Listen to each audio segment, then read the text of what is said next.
Hi, and welcome to So Well Business. I'm your host, Denecia Jones. And today we want to talk a little bit about putting your life back together after crisis. Mhm. Our guest today is certified in crisis intervention counseling, specializing in addiction and recovery, rape crisis, and spiritual counseling. She is also an author of The Expect Delays: How to Reclaim Your Life, Light, and Soul After Trauma. She has an expertise with adults molested as children, LBGT issues, drug-assisted rape, and working with survivors of domestic violence. She has a distinction of being the youngest and only woman of color to own a silver companioning company in the US. We are honored to have you. Welcome, Dr. Danielle Delaney. Hi. Hi. Hi, it's a pleasure to be here. Thank you for making me part of your path. I'm Thank happy to be you. here. Yes, thank you. So, I am glad that you're here as well. This is things that most people don't really talk about, and we Mhm. need to talk more about it. Yeah. So thanks for being on the show. Tell us a little bit about how this all started for you. Well, like you said, it's a lot to talk about, and it's not the light and fluffy stuff of life. It's the heavy stuff. It's the business of recovering from trauma and abuse. And I learned about this originally from experience. I was kidnapped and assaulted in 2005. And my journey of recovery from that involved a lot of therapy, post traumatic stress disorder treatments, and a lot of different doctors and therapists and support groups. And what I noticed was that it wasn't being done really effectively. So I felt like there was a lot to be desired in the field. And the actual story, I mean, that's the short version of what happened to me. It's in my book, which is, like you said, Expect Delays: How to Reclaim Your Life, Light, and Soul After Trauma. And it tells all about exactly what happened that night and exactly what my journey was for healing. And what I did was I needed to start my life over, basically. I was terribly injured and, of course, had a lot of trauma response and PTSD from that event. And I took a couple of years to heal, and I had to lose my apartment. I had to stay with my family, and it was really difficult. And what I did is go back to school, and recognizing that people weren't really treating trauma the way that I felt it should be treated, I started to study not only sex crimes and adults molested as children and working with rape survivors, but I realized as I was doing my internships that there's so much overlap with addiction. Every single person that would call the rape and suicide hotlines that you're required to do as you're getting that licensing, they were all intoxicated or they were all on something. So it was very clear to me that they overlap. You know, trauma and addiction are interlinked and kind of inextricable, because that's how people self-medicate when they don't want to have the thoughts in their brain. They can't cope with what's coming in. So then I went back to school as well for addiction and recovery certifications and licensing. And that led me to also realize that spirituality is a big part of that. And I went back for my doctorates in theology and divinity. So that's what I do now. I have a private practice in Hollywood, and I own a sober companioning company as well, where I send nurses and companions that could be counselors or doctors to stay with different people as they leave the inpatient facilities, mostly the Malibu ones. There's about 60 out there, but also all around the world. So internationally. And I do phone sessions and in-person sessions one-on-one, but I send companions worldwide. So it's been really very rewarding to see people heal and to watch that process up close and one-on-one. So it's important to me. So it sounds like you found your life purpose. I think so. I Yes, think I think so. so too. It was a hard So one. happy It for you. was a hard one, but I'm lucky that I found it. Great. Mm. Um, I have clients and they've had these issues where all of a sudden their family members are having issues with alcohol or cocaine, or they're trying to kill themselves. Mm-hmm. What are some things that you think that a loved one would need to really consider, when they're in this particular, or they're around someone who's in this dark space? Well, I think what loved ones need to do first of all, if it's trauma induced, if their addiction comes from molestation or rape, which often that's what's in the history. It's not about what it's about. You know, it may not be about the drug of choice or the alcohol. It may be about some trauma that's underneath that they haven't addressed. And so firstly, the most important thing is to believe them. Don't question them with, were you sure that really happened, or anything like that. It needs to be believed. And that's the ultimate number one piece of advice for any loved one whose loved one is going through this. And the loved one that's trying to help them needs to accept and believe them above all else. So that's number one. Then the next step is to kind of meet them where they are. Are they ready to go to inpatient treatment? Are they ready to go to therapy? Are they ready to look for a support group? And I think the first steps there, it's Google. Let your fingers do the walking. It's no longer the yellow pages, but you can just as easily Google. I'm listed in Psychology Today. There's so many other outlets that also list practitioners and clinicians that can be helpful. And I advise people to really look at what you're looking for. If you're looking for domestic violence support, then Google therapists for domestic violence. If you're looking for rape trauma support, look that up specifically. If you're looking for addiction and recovery support, Google that specifically. And you'll find people who specialize in those areas, because you don't want someone who doesn't do what you need them to do and waste that person's time, to waste the client's time. So you want to make sure they get who they deserve, that they get the help they deserve. And it's really important. And just to be loving and accepting. So this is something I've never really shared with you, Danielle, and we've known each other for some time. But the other reason why I decided to have you on the show is because there was a point in my life where I tried to kill myself. And I'm happy you. And I'm glad that you do what you do, because kind of thinking back at back in that time, it was masking issues from childhood, never really facing it, feeling like most people do, where you just keep on doing things, or buying or drinking and whatever it was, to mask the pain, but eventually it catches up with you. Yes. And so when someone's in that space and they just feel like they're just numb to the world, what are some things that they can do to seek their own help, especially if they're not telling their loved ones? My family thought that everything was okay. They had no idea, and my friends were shocked. I mean, what are some things that you've seen that works really well for people who they know that they're stuck, but they just don't know how to get out of that space as well? Well, I'm sorry that you've been through that, but I'm so sorry. I'm so grateful that you came through the other side, but I'm so sorry you experienced that dark place. And I've been there as well. It's nothing to be ashamed of. And the best thing that you can do is reach for help. We always say, it sounds like a trite platitude, but your closest helping hand is honestly your own. So it's to recognize that you're in a dark place and that you don't want to go there. It's not like anyone wants to commit suicide and leave their loved ones with all of this pain and suffering.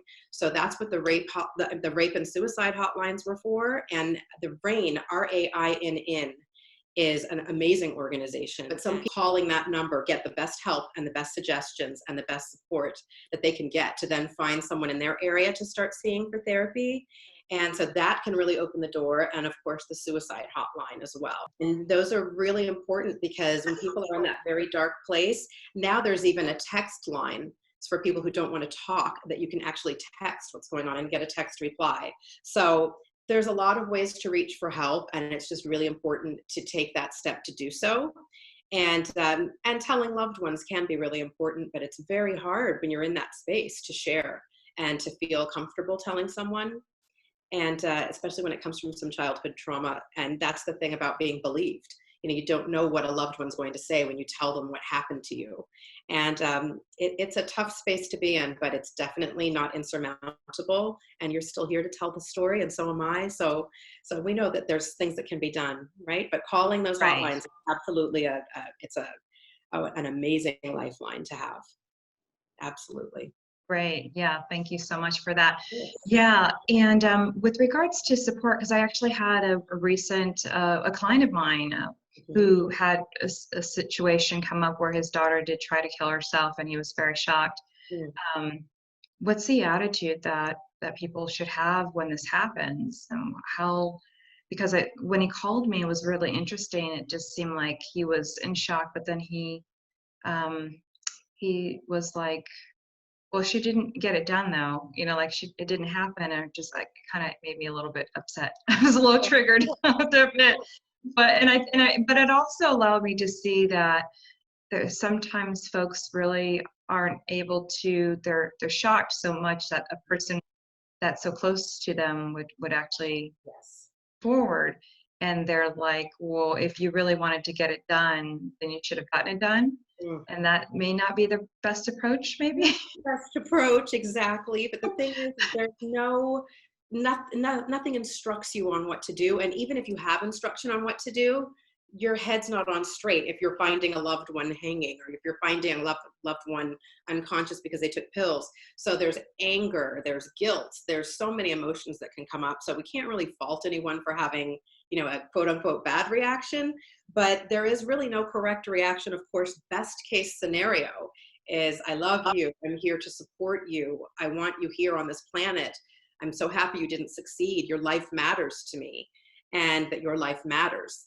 And that is the response we would all hope for in that kind of circumstance. But for loved ones and parents and anyone who's around a situation like this, it's really tough to have a canned response, because when you're in crisis, anything can come out of your mouth, and any emotion can come out of your psyche. So it's a tough call to make, but of course, best case scenario is to react with kindness and love and understanding, and not with anger, and not with any other sense of relief or guilt or anything else, but just getting them the help that they need and being present and being strong. It's tough. Yeah, makes sense, definitely. How long have you been doing this for now? Wow, I would say, I think on my Psychology Today profile, it starts with graduating in '08. So I guess 12 years, 12, 13 years. Time is flying, so it's hard to even calculate it. But yeah, it's been quite some time. And actually, I've been a natural counselor since I was a child. I feel like people always come to me with their stuff and their Mm. issues. And I studied psychology at UCLA when I was 17 onward, because I've always been fascinated by human behavior, and also by spirituality, and also by trauma and addiction, because it was just surrounding me. I mean, we grew up in an affluent area, but that's the truth, is that addiction does not at all discriminate.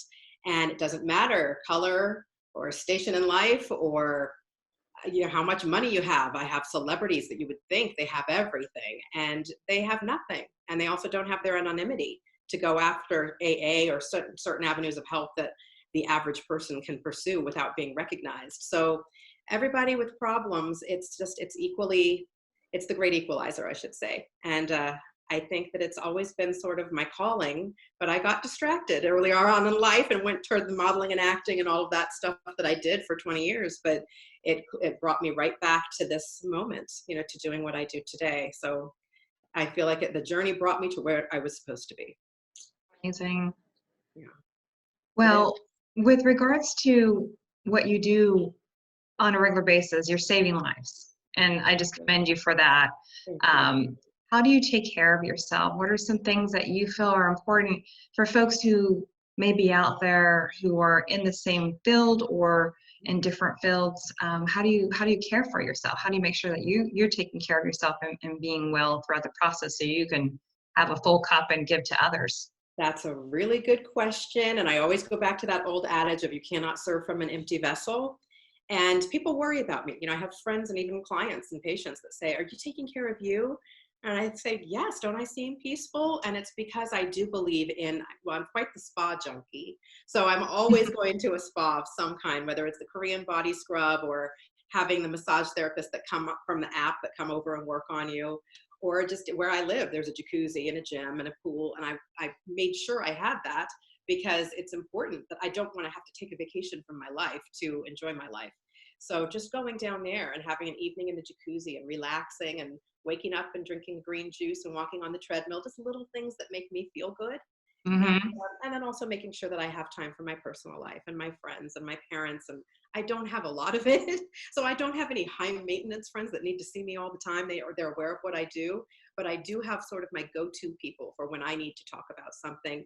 And I have a therapist. I think every therapist should have a therapist. And we say that in our trade, that it's imperative. We're not above feeling our feelings, and we need to feel them to be able to do that properly for others, and to have strong boundaries too. I do all of it, from a hot bath to a hot jacuzzi to a night out with a loved one to just making sure I get enough sleep. So that's important. I think self-care is a big part of having a great career. You have to. You have to. Well, thank you so much, Danielle. I really appreciate Dr. Danielle Delaney, excuse me. You can call I me Danny. I appreciate you being here. I didn't share earlier with the viewers, but Danielle and I go back, doctor.